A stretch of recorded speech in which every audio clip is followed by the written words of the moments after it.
John chapter 6. Some time after this, Jesus crossed to the far shore of the Sea of Galilee, that is, the Sea of Tiberias. And a great crowd of people followed him because they saw the signs he had performed by healing those who were ill. Then Jesus went up on a mountainside and sat down with his disciples. The Jewish Passover festival was near. When Jesus looked up and saw a great crowd coming towards him, he said to Philip, "Where shall we buy bread for these people to eat?" He asked this only to test him, for he already had in mind what he was going to do. Philip answered him, "It would take more than half a year's wages to buy enough bread for each one to have a bite." Another of his disciples, Andrew, Simon Peter's brother, spoke up. "Here is a boy with 5 small barley loaves and 2 small fish. But how far will they go among so many?" Jesus said, "Make the people sit down."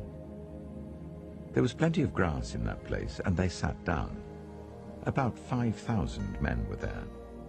Jesus then took the loaves, gave thanks, and distributed to those who were seated as much as they wanted. He did the same with the fish. When they had all had enough to eat, he said to his disciples, "Gather the pieces that are left over, let nothing be wasted." So they gathered them and filled 12 baskets with the pieces of the 5 barley loaves left over by those who had eaten.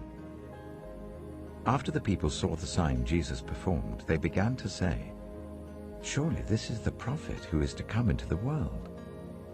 Jesus, knowing that they intended to come and make him king by force, withdrew again to a mountain by himself.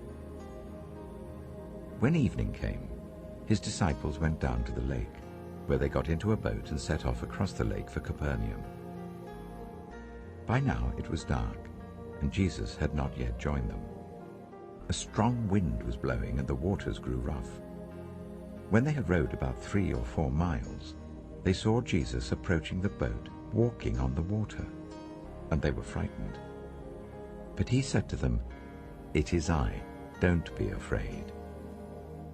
Then they were willing to take him into the boat, and immediately the boat reached the shore where they were heading.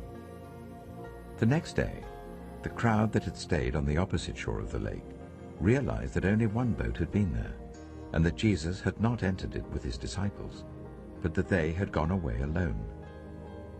Then some boats from Tiberias landed near the place where the people had eaten the bread after the Lord had given thanks. Once the crowd realized that neither Jesus nor his disciples were there, they got into the boats and went to Capernaum in search of Jesus. When they found him on the other side of the lake, they asked him, "Rabbi, when did you get here?" Jesus answered, "Very truly I tell you, you are looking for me not because you saw the signs I performed, but because you ate the loaves and had your fill. Do not work for food that spoils, but for food that endures to eternal life, which the Son of Man will give you. For on him God the Father has placed his seal of approval." Then they asked him, "What must we do to do the works God requires?" Jesus answered, "The work of God is this, to believe in the one he has sent." So they asked him, "What sign then will you give that we may see it and believe you? What will you do? Our ancestors ate the manna in the wilderness. As it is written, he gave them bread from heaven to eat." Jesus said to them, "Very truly I tell you, it is not Moses who has given you the bread from heaven, but it is my Father who gives you the true bread from heaven.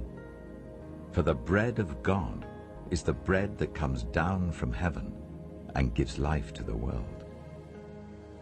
"Sir," they said, "always give us this bread."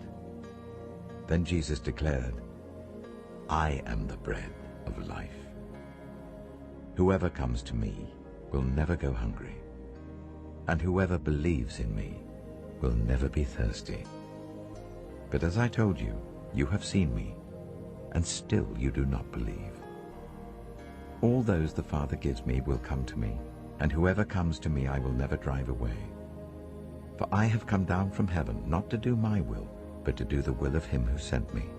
And this is the will of him who sent me, that I shall lose none of all those he has given me, but raise them up at the last day. For my Father's will is that everyone who looks to the Son and believes in him shall have eternal life, and I will raise them up at the last day." At this, the Jews there began to grumble about him because he said, "I am the bread that came down from heaven." They said, "Is not this Jesus, the son of Joseph, whose father and mother we know? How can he now say, 'I came down from heaven'?" "Stop grumbling among yourselves," Jesus answered. "No one can come to me unless the Father who sent me draws them, and I will raise them up at the last day. It is written in the prophets, 'They will all be taught by God.' Everyone who has heard the Father and learned from him comes to me. No one has seen the Father except the one who is from God. Only he has seen the Father. Very truly I tell you, the one who believes has eternal life. I am the bread of life. Your ancestors ate the manna in the wilderness, yet they died. But here is the bread that comes down from heaven, which anyone may eat and not die. I am the living bread that came down from heaven. Whoever eats this bread will live forever.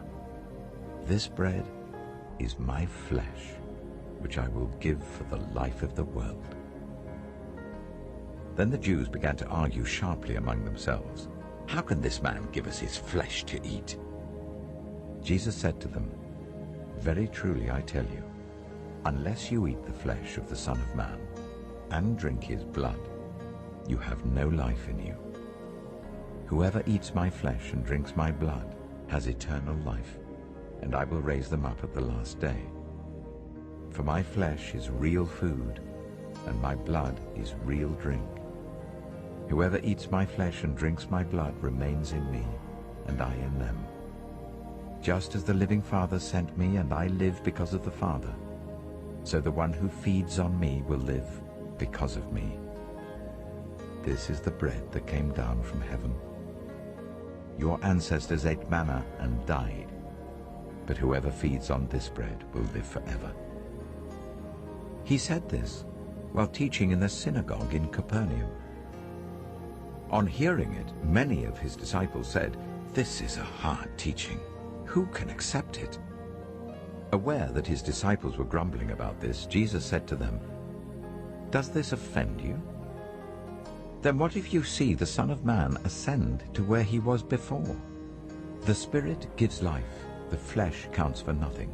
The words I have spoken to you, they are full of the Spirit and life. Yet there are some of you who do not believe." For Jesus had known from the beginning which of them didn't believe and who would betray him. He went on to say, "This is why I told you that no one can come to me unless the Father has enabled them." From this time, many of his disciples turned back and no longer followed him. "You do not want to leave too, do you?" Jesus asked the 12. Simon Peter answered, "Lord, to whom shall we go? You have the words of eternal life. We have come to believe and to know that you are the Holy One of God." Then Jesus replied, "Have I not chosen you, the 12? Yet one of you is a devil." He meant Judas, the son of Simon Iscariot, who, though one of the 12, was later to betray him.